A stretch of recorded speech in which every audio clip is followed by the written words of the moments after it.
Mais il ressort plein de choses du quotidien, notamment en entreprise. C'est important de comprendre ces logiques différentes, masculines et féminines pour moi, parce que, par exemple, un homme ce qui avant tout définit le côté masculin, c'est sa compétence à faire les choses. Alors, ce qui définit avant tout le côté féminin, c'est la qualité de la relation qu'elle a avec les autres.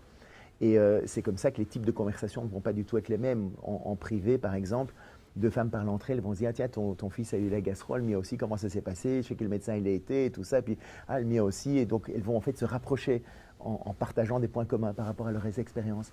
Alors que deux mecs vont parler de ça, si jamais ils en parlent, c'est rare, mais si jamais ils en parlent, ils vont plutôt en parler, ah, ton fils a eu la gastro, le mien aussi, combien de temps elle a mis pour guérir, 5 jours, le mien 3 jours. Donc les mecs sont en compétition parce qu'on voit, ils veulent absolument atteindre l'objectif. Et les femmes peuvent parfois se sentir piégées dans l'entreprise par rapport à cette différence-là, parce qu'elles aiment naturellement parler de leurs problèmes, parce que ça les aide à avancer dans leur propre réflexion.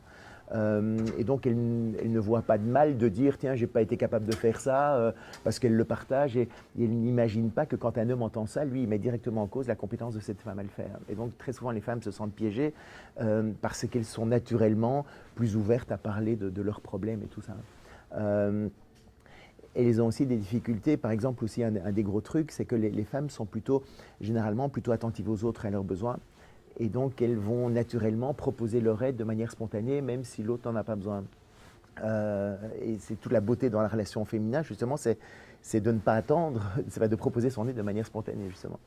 Alors qu'en masculin, c'est très très impoli de proposer son aide à quelqu'un qui ne demande rien, parce que ça met en cause la compétence de cette personne à être capable de résoudre ses problèmes tout seul, ce qu'il va en faire avant tout.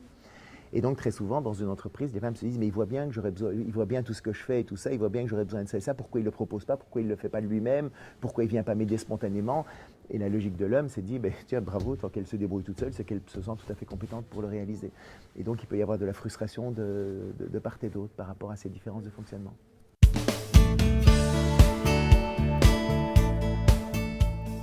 Mais je pense justement en étant bilingue. Alors l'idée c'est, il y a des féministes quelques années qui disaient il vaut mieux plutôt, on va créer l'espéranto, ce n'est plus du masculin ni du féminin, on invente une langue qu'on va chacun parler sans plus aucune référence au masculin ou au féminin.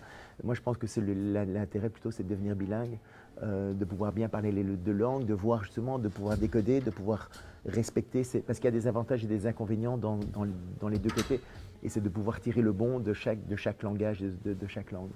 Mais ça nécessite autant pour les hommes que pour les femmes de pouvoir comprendre ces logiques différentes et de pouvoir s'adapter aux situations en parlant une ou l'autre langue, ou en entendant quand une personne parle en féminin, c'est de répondre dans cette langue-là et pas dans l'autre, sinon il y a des incompréhensions.